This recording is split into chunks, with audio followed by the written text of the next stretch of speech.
Are politics ruining your friendships? Maybe this has happened to you, where a relationship has either erupted in conflict, poof, or slowly eroded because differences became too difficult to navigate. Today we're going to explore how to keep politics from destroying your friendships. The first step is to cultivate conflict resilience, the ability to remain calm, open, and empathetic when confronted with opposing views. We've all heard the stories of long-lasting friendships unraveling because of political disagreements. I must admit I've had my share, especially recently. I'm not proud of these friendships that have gone south and pear-shaped, but they're over because we just could not make peace with our differences because they became very personal. Sometimes I'm like, what'd you say? I can't believe you said that. Do you believe that? How do you believe that? How do you control the reaction when they touch a nerve? That's called conflict resilience. Conflict resilience doesn't mean avoiding difficult topics or compromising your values. It means building the ability to listen actively and communicate compassionately, even when conversations become uncomfortable. Even then. It means walking with that discomfort and resisting the urge to block, cancel, unfriend, delete the person with which you're having the conflict. How many times have I have a conflict on text during COVID? Vaccinate, non-vaccinate, who's right, who's wrong, wear the mask, not wear the mask. They made it a political thing. It got on my nerves. I wish they hadn't called them COVID restrictions. They should have been called COVID protections, and we all might have behaved differently. I cannot believe such a fundamental thing became so ridiculous because people do not understand science and the FDA. They do not have critical thinking skills, and it was really annoying. But I understand because it's confusing. Who are we supposed to trust? Who are we supposed to talk to? Who are we supposed to believe? During those times you're having that conflict with these people, you've got to still find peace in yourself to listen and be deeply curious about what's going on with them so that you don't get into this heated debate where people are not listening to each other and friendships fall apart. And some of these people I've not spoken to since. Oops. Shake my head.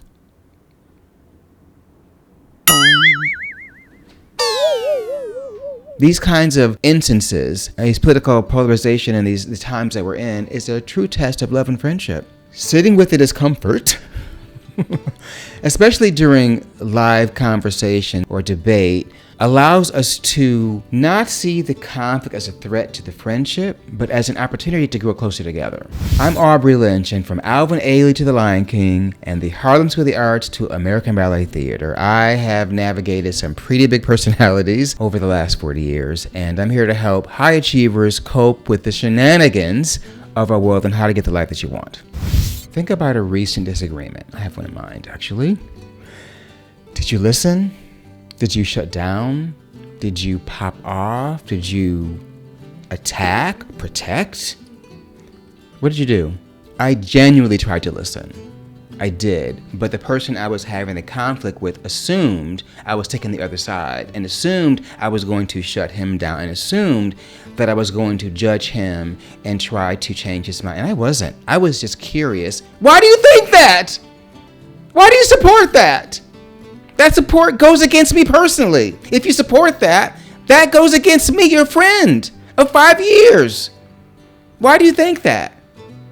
And it was on text, and I guess text can be misinterpreted, and he didn't think I was listening, and so, block. I was blocked. Maybe they'll come around one day, but I don't know, because the support of that side really, really horrified me. But I still, out of love for my friend, I wanted to know genuinely what was going on and why he supported that. So in your case, if the conversation went south and pear-shaped like mine did you continue to listen to each other in a healthy way? Did you communicate in a healthy way? Were you both listening? Were you able to listen if they weren't? Were they able to listen to you if you weren't? If you found resolve, were you the one to instigate healing, or were you the one to allow healing because they instigated healing? This is the key to conflict resilience. The ability to listen, and be deeply curious. Diffuse the bomb by hearing and reflecting back what they say. So what you're saying is X, Y, and Z without judgment, without manipulation, without trying to change their mind, especially when it comes to politics. And I think a lot of the polarization is because people have somehow associated their political beliefs with their identity, and the challenge of the political belief is the challenge of them. And to change their mind means to admit that they're wrong. When in fact, no one gets to be wrong. You believe what you believe, I believe what I believe. And in a theory, that difference of belief is what makes America great. Is the fact we can have opposing views and still move together towards justice and freedom. That's the ideal anyway. We're failing terribly at it because we have not awoken our critical thinking and our ability to listen and awaken our emotional intelligence, our emotional resilience, our emotional regulation, and what this video is about, our conflict resilience. That's what these videos are about. They're about taking a moment to self-reflect and go, what am I doing to contribute to the friction and drama in front of me? And what can I do to diffuse it and be the instigator of healing? This is the key to building conflict resilience. Just being able to listen and be genuinely curious about what's happening in front of you. And then reflect back to them what they say, even if you don't agree. Another way to navigate a politically charged friendship or relationship is to make the differences part of the fun, part of the complexities of the relationship.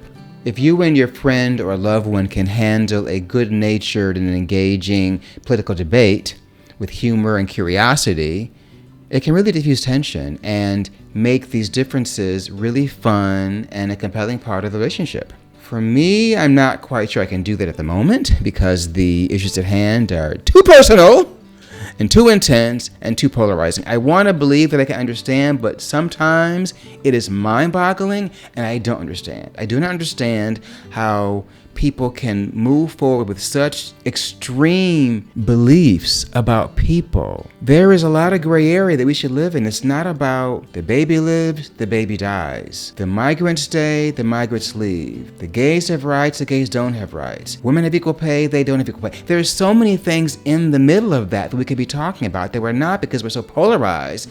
And sometimes for me, that really becomes personal. I admit it. And so I'm here talking to you because I want to believe that despite how personal it feels, I can listen and go and understand. If someone was willing to have a conversation with me that was reasonable, where I could listen and be curious. But I'm telling you, when I ask, I'm curious, why do you X, Y, and Z? I really want to understand that. So, delete. It's too bad, you know? It explains why the political divide is what it is, because people are not able to come to the table and go, okay, I hear you, and I disagree, and I'm still listening.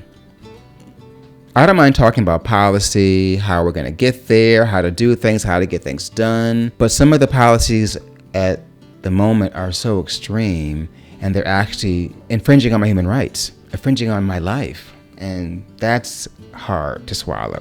I can get a bit hot. Still, I'm willing to have the conversation about the how and what we're going to go for, as long as I'm seen as a human being and treated as such. If we can remove the political charge out of the topics of discussion, we can acknowledge differences without making them a central point of the relationship. They can just be the topics that we're discussing.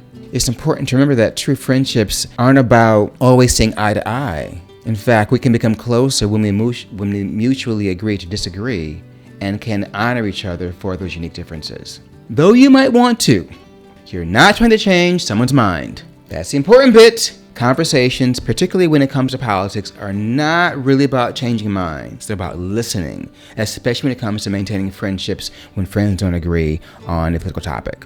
It's about emotional intelligence. The videos about, like all my videos, are about emotional intelligence and our capacity to listen, honor, and respect the views of others, despite what may feel on the inside. Establishing healthy communication boundaries help ensure that political differences don't spill over into the entire relationship, preserving the core of the connection that brought you together in the first place. There are times when political disagreements go beyond policy. For some people, certain political stances may feel like an attack on their very identity or basic rights. And sometimes they do. They actually are doing that. And that's really hard to navigate. As I alluded to earlier, issues such as LGBTQ+ rights, racial justice, or immigration policy go beyond politics. They start to attack our sense of humanity, our sense of self, our sense of identity, who we are. Finding out that a friend holds a particular view or an opposing view that fundamentally undermine their rights can be really, really disappointing and deeply hurtful. A friend of mine just told me they support the conservative agenda. This is a really good friend. For me, it was devastating. During less turbulent times, that wouldn't bother me a bit. It might make me annoyed, but it wouldn't really get too deep. But this time around, there were some serious issues at play. Deep, deep issues. The right to choose versus forcing kids to have babies or births that would kill the mother. Reasonable immigration reform versus rounding up people like cattle and having mass deportation, undermining the very fabric of America. Celebrating the richness and beauty of America and its history versus banning books. Deleting Black history from education programs. Black history, by the way, is American history. And quite frankly, I'm tired of calling it Black history because you can't tell American history without talking about Black history. And you can't talk about American Black history without talking about American history. It's the same. We should stop separating as if you can teach part of it and not all of it. America was built on Black history, and Black history was built by American history. I'm digressing here. We're not talking about that, but these are the kind of things that people are actually arguing about. These are the kinds of issues that are fracturing friendships. And I want to believe that despite the fact that people want to delete me from history and my entire ancestry and not teach kids where I come from, that I can still love you. I can still listen to you. I can still honor you and respect your point of view and try to understand and get curious about why you feel that way. I really want to understand that, why you feel that my history, as painful as it may be, is not worth teaching. And when you're having that kind of discussion with someone you love who believes that you should be deleted, that's kind of tricky. It's tricky. I haven't been able to navigate that yet. I don't want to imply that people are bad if they cannot do this. I don't want to judge people because it's hard. It would be hard to talk to someone I love who really wants to vote for something that would delete me from history. My great-great-grandmothers on both sides of my family were slaves, and their ancestry is legendary in our family. They survived the horrors and the worst of America so that I could be born. And I think that's worth teaching. But there are people that don't believe that. But rather than starting a civil war about it, sit down and go, let's talk about it. Because I would believe and bet that if we spoke to each other as people, we would suddenly go, you know something? I don't agree, but I understand why you feel that way. But let's move forward together and figure out how to do this where everybody wins. When we take our corners and put on our boxing gloves, nothing's going to happen. Nothing valuable. There's no way this ends well. We have got to find a way to build our conflict resilience and start to listen, respect, and hear, reflect back, and honor the beliefs of others even when we don't agree.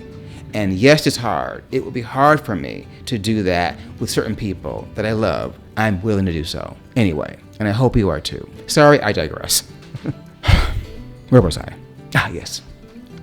By the way, as you can see, I am not shy about my political views. I do my best to not shame others for not believing what I believe. For the most part, I don't. I do want to understand, but I don't shame people. I try not to anyway, for believing what they believe, especially if they don't agree with me and they agree against me or want to delete me. I still try to honor the fact that their perspective and their life gives them their personal views, and they are allowed to have those views, and we should honor them. However, I will admit that when it feels personal, and it often does, especially these days, I try to be as compassionate as I can and go from there. In a few recent conversations, I was compassionate and listening. I stated my case clearly and said, I want to know what you think, and they were not able to communicate with me. They were not able to express their feelings without thinking I was attacking them or without thinking that I was judging them. And I think that was their guilt, that they want to do something they kind of know is wrong, but they feel that the part of them needs it to be right, so they ignore the bad part to get what they want and justify it. And when you call them on it, they feel guilty and crumble about it instead of going, you know what, I understand